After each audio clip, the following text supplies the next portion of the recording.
Sama ada anda seorang kaki bola ataupun sebaliknya, tidak sah kalau tidak melawat Anfield dan juga Old Trafford yang menjadi ikon negara itu hasil populariti Liga Bola Sepak England di seluruh dunia. Jadi kembara saya di bandar pelabuhan yang lebih terkenal dengan sukan bola sepak ini dimanfaatkan dengan waktu senggang yang ada untuk meraya-raya di sekitar Liverpool yang pernah mendapat status kota kebudayaan Eropah ini.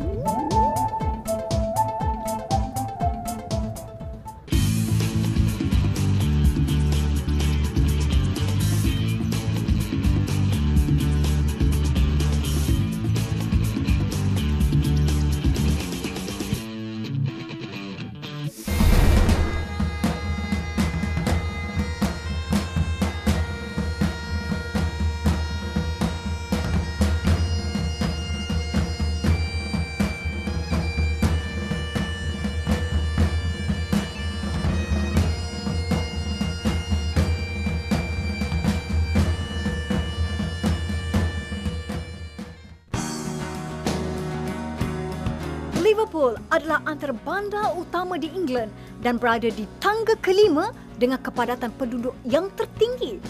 Terkenal sebagai pusat budaya, khususnya berkaitan dengan muzik pop, Liverpool adalah tempat di mana lahirnya The Beatles, Cilla Black dan Cherry and the Pacemakers.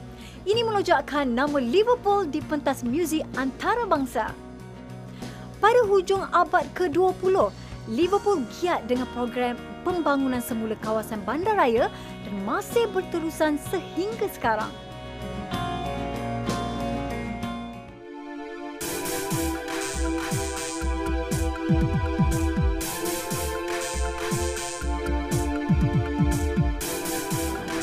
Saya kini berada di kawasan Albert Dock yang diiktiraf sebagai tapak warisan dunia oleh Pertubuhan Pendidikan Saintifik dan Kebudayaan Bangsa-Bangsa Bersatu UNESCO.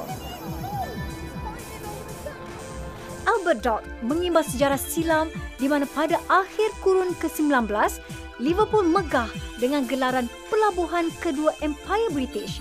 Ini kerana Liverpool mengendalikan jumlah kargo yang paling banyak berbanding London. Bandar ini pernah menjadi pusat perindustrian, tetapi dalam kurun ke-20, ia kehilangan asas perindustriannya.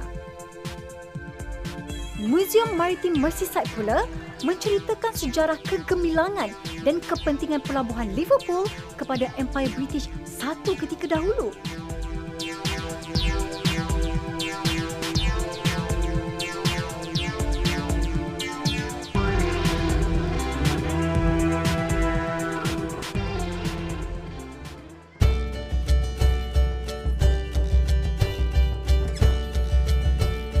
Yellow Duck Marine merupakan sejenis pengangkutan yang menjadi tarikan kepada pengunjung. Ia berlepas setiap pagi dari Albert Dock dan dikenali sebagai pengangkutan yang istimewa kerana beroperasi di darat dan juga di permukaan air.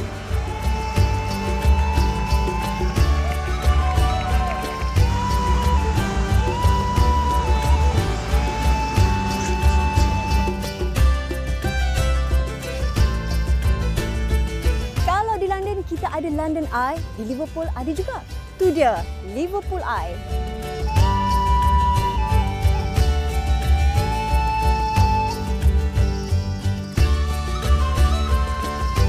Bercakap mengenai Liverpool, nama The Beatles segera menjema dan menjadi kewajipan kepada peminat setia kumpulan muzik yang terkenal ini untuk melawat Museum The Beatles Story.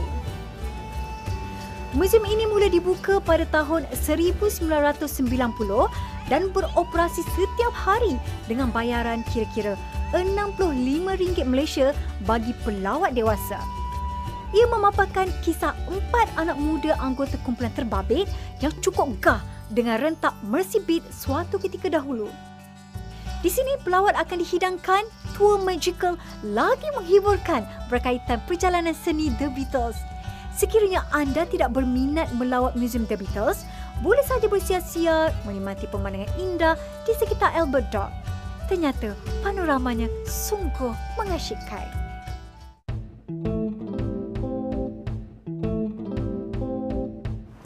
Biasanya bila berada di Liverpool, orang akan pergi ke London Street untuk cari makanan halal. Tapi di Renshaw Street pun ada juga. Ni dia restoran Master Chef. Jom!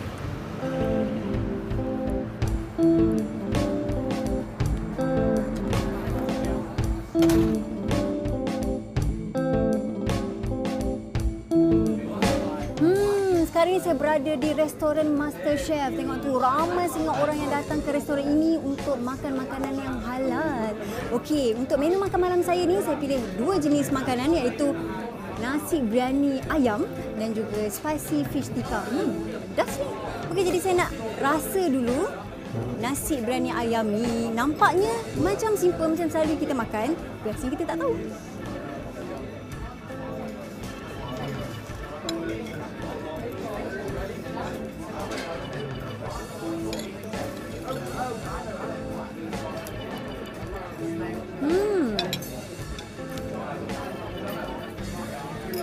Kita cuba pula letak nasi biryani ni dengan kuah dia.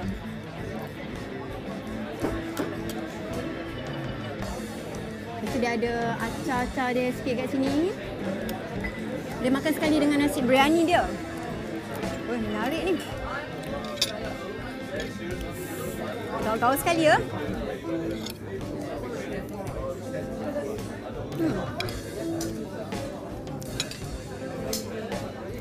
Nasi biryani dia ni terasa betul dia punya rempah ratus dia.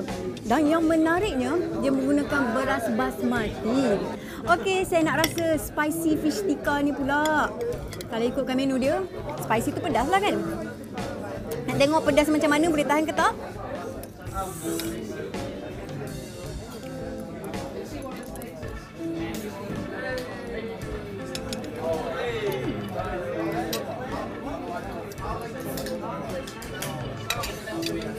Okeylah, tak pedas sangat rasa spicy fish tikka ni. Rasa dia macam ikan yang dipanggang dan diperap dengan rempah ratus dan juga herba mereka sendiri selama 8 jam. Menariknya, ikan ni tidak digunakan dapur gas biasa. Mereka masak menggunakan dapur arang. Patut rasa dia lagi sedap.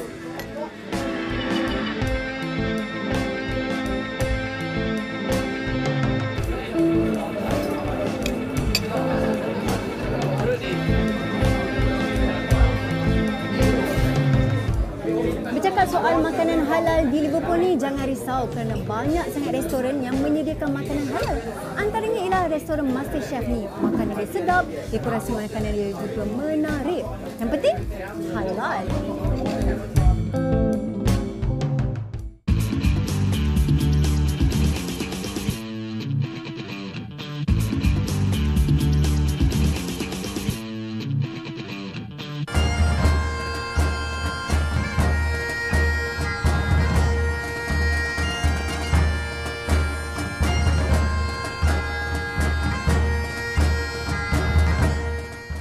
Kemasukan imigran Islam ke negara Eropah telah menyaksikan agama Islam semakin berkembang, terutamanya di United Kingdom. Semakin hari, semakin ramai penduduk asal Eropah yang diberikan hidayah oleh Allah Subhanahu Wa Taala untuk memeluk agama Islam.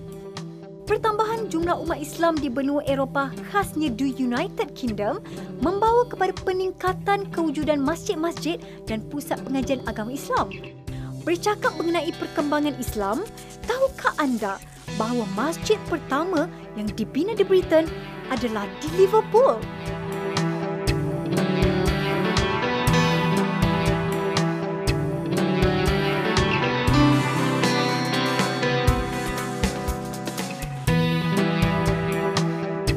Dengan percambahan komuniti Muslim di Liverpool, ini menjadikan sumber mendapatkan bekalan bahan mentah yang halal begitu mudah. Di London Road misalnya, peniaga-peniaga yang membekalkan segala macam bahan masakan halal sangat mudah didapati. Contohnya seperti kedai yang saya kunjungi inilah.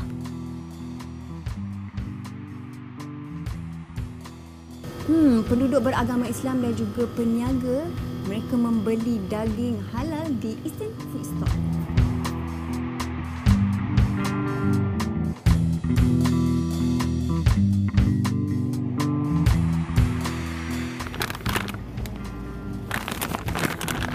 Kelapa yang telah dipotong pun ada.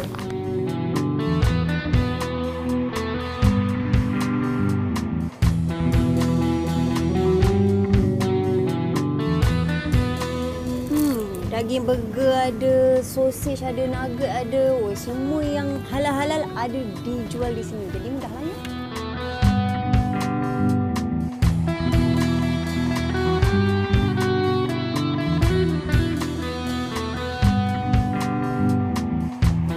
Singapore tomato ada, cili padi ada. Macam kat Malaysia dah. Masak nasi goreng cili padi ni boleh.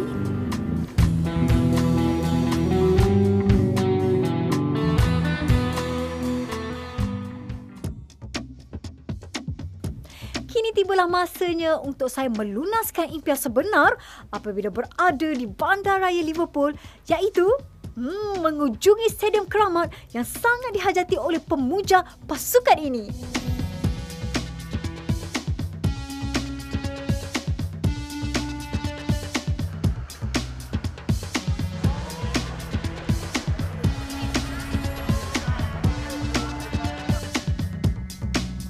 Jika dahulu Big Ben dan London Bridge yang berdiri megah di tebing Sungai Thames menjadi tumpuan pelancong, kini Stadium Bola Sepak pula menjadi kegilaan pelawat untuk ke England.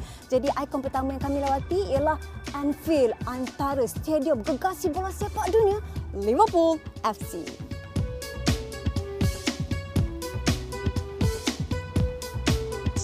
Sampai saja saya terus menempa pakej lawatan ke stadium dan muzium kelab bola sepak ini. Amboi, teruncanya rasa di hati ni. Pengalaman berada di bilik persalinan pemain penuh dengan legasi The Boot Room cukup menghayalkan sehingga perasaan melayang seketika dan seolah-olah kedengaran suara pengurus LFC menerangkan strategi perlawanan.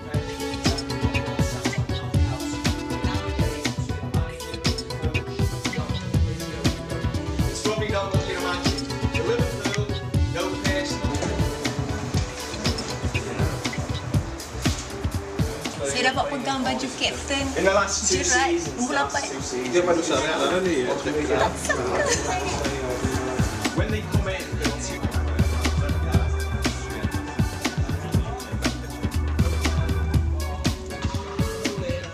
Pakej lawatan berharga £10 atau bersamaan RM50 ini juga menerangkan sejarah pembinaan stadium serta kemudahannya. Namun paling mempesonakan ialah kecanggihan padangnya yang menggunakan sistem pemanasan bawah tanah untuk kegunaan ketika musim sejuk. Inilah stadium Liverpool ataupun nama dia Stadium Anfield yang memuatkan lebih kurang 45,276 penonton. Saya tak sangka saya dapat berada betul-betul di stadium ini. Teringat saya dengan legenda bola sepak Liverpool ni, antaranya Steven Gerrard, Michael Owen dan ramai lagi. Wah, bestnya.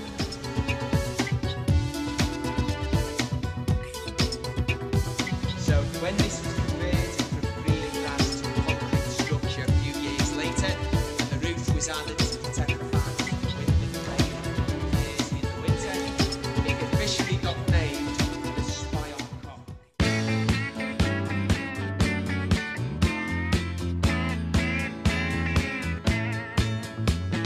Liverpool, Liverpool, come on and give 3 cheers for Liverpool.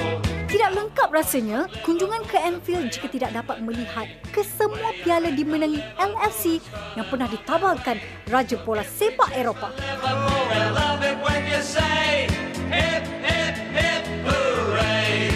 Hey! Menyaksikan detik kegemilangan LFC menguatkan lagi kesetiaan peminat kelab ini. Liverpool, they always try to please the crowd, they'll always play to win. You'll see the other side retreat when Liverpool come in. So if you want to keep them running, come on boys and say. Terdapat juga kedai Liverpool Football Club LFC yang menjual pelbagai barangan kelab bola sepak terkemuka ini. Tambahan lagi, sekiranya anda pemuja sejati, pastinya peluang memiliki momentum sebegini sukar dilepaskan. There's nothing in the world to stop the boys when they begin. They're out there on the field, so come on, raise your hats and sing. Hip, hip, hip, hooray, hooray.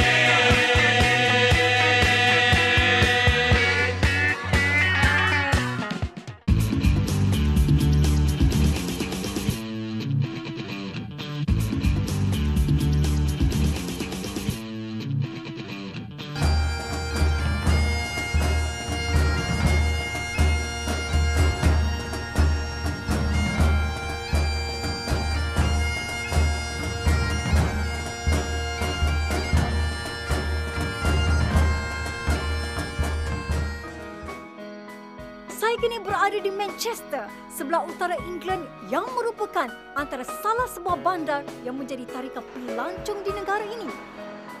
Pernah dikenali sebagai bandar perindustrian, Manchester mencipta semula imejnya sebagai metropolis contemporary dengan bangunan-bangunan mercu tanda moden, seni dan budaya yang berkembang maju serta rumah untuk sukan bertaraf dunia. Mempunyai kepadatan seramai 473,190 penduduk, Manchester sering dipetik sebagai bandar perindustrian yang pertama di dunia dengan elemen-elemen perindustrian masa lalu yang boleh didapati di seluruh bandar Manchester. Ia adalah pertembungan dramatik lama dan baru yang memberikan Manchester identiti yang unik.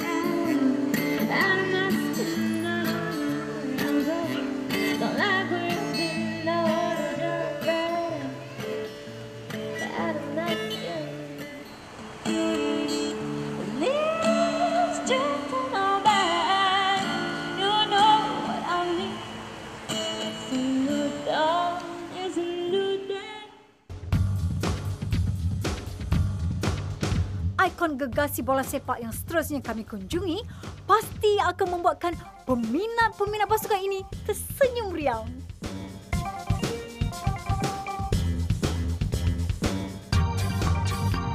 Old Trafford atau gelarannya Theatre of Dreams menjadi mercu tanda agung bagi peminat bola sepak dunia iaitu Manchester United. Walaupun saya tak pakai baju warna merah tetapi saya penyokong MU. Glory, glory Man United. Glory, glory Man United. Inilah dia gelanggang yang pernah menjadi medan perjuangan David Beckham, Edwin van der Sar dan kini Ryan Giggs, Nani dan Wayne Rooney. Natijahnya, kunjungan ke Old Trafford melakar 1000 kenangan manis sekalipun kini saya terpisah beribu kilometer. Namun jauh di sudut hati ini tersemat azam untuk sekali lagi mengunjungi stadium keramat ini.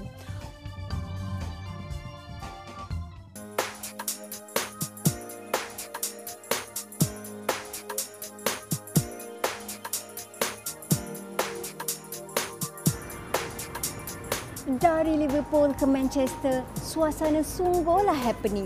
Nak rasa makanan Malaysia? Jomlah ke restoran ni.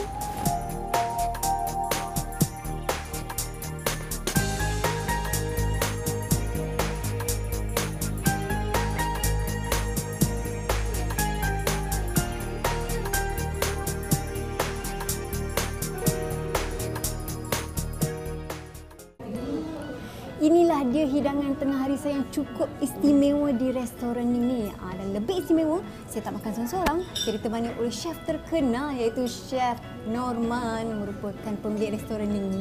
Yeah. Apa khabar, Chef? Khabar baik, Alhamdulillah. Terima kasihlah sebab kena sudi datang ke Manchester. Sama-sama. Saya kat sini. Ya. Sebenarnya saya sangat beruntung kerana masakan hari ini dimasak oleh Master Chef Malaysia sendiri. Tak adalah Master Chef. Senang tu. Chef biasa je. Mana ada chef biasa. Okey Chef, boleh tahu tak dekat para penonton dan juga saya ni, ni ikan-ikan apa ni? Yang ni memang saya punya favourite. Okey, istimewanya resipi ni, okey, saya belajar daripada arwah mak saya macam mana masak. Ini memang untuk keluarga kita orang dekat Butterworth, ya, Pulau Pinang. Kita orang memang suka inilah ikan goreng masam manis ni, ya. Saya gunakan ikan siakap. Okey. Ikan siakap tu kan saya letak tepung, goreng dengan tepung jagung. Yang ni ikan siakap, kukus. Okey. Sihat ni. Yang ni selalu kalau saya on diet, saya makan yang ni. Memang lepas ni guarantee boleh turun berat badan. Potong ikan pun ada cara dia juga. Ada cara juga. Kena guna garpu. Pisau, ambillah dalam botol. Dengan iris start daripada atas, ya. Lepas tu iris sampai ke bawah tu. Patutlah, ya. Kalau potong kadang tercampak kat luar, rupanya cara dia tak tadi I suruh you yang potong. Nak tengok macam mana you buat. Tak apa. Kata VIP kan? Kata VIP, okey. Okey. Cuba Alright, sila makan dulu. Bismillahirrahmanirrahim. Macam mana? Sedap tak? You rasa macam rasa dia tu macam bersih, macam flavor dia tu fresh. Macam very clean, fresh, ya. Fresh and then you boleh rasa isi ikan tu. Sangat fresh, sangat rasa isi ikan dia. Lepas tu dia punya kuah dia kuah ni. Tu, sebab itulah yang ni bila masak istimewanya masak ikan kukus ni tak payah gunakan minyak. ya. Saya gunakan sikit je minyak kacang. Okey. Ni pula ikan goreng masam manis. Masam manis. Untuk ikan goreng ni, saya celupkan dengan coatkan dengan tepung jagung, ya. Lepas tu bila goreng tu, lepas tu ikan tu akan jadi rangup. Okey. Selalu orang guna ikan tepung jagung memang untuk merangupkan lagi masakan. Untuk merangupkan masakan. Untuk kalau nak goreng ikan macam nilah. Lepas tu untuk sosnya, ya, saya gunakan cili kering sebab tu color dia cantik. Kalau guna cili biasa, kan nampak macam pucat sikit color tu, ya. Okey, goreng cili dengan bawang putih. Lepas tu masukkan tomato puree lah, ya. Dan gorengkan lagi, lepas tu masukkan sikit gula juga. Lepas tu tomato dengan daun bawang. Macam mana saya nak cakap saya gigit sekali je tadi. Macam dia tu, lepas tu rasa dia tu. terus. Dia memang at one bite tu memang terus rasa dia punya. Kalau tak ada ikan sakap, boleh gunakan ikan bawal juga. Ikan bawal tu goreng dengan kunyit sampai dia rangup. Lepas tu buatkan kuah ni, lepas tu tuangkan ke atas ikan bawal tu.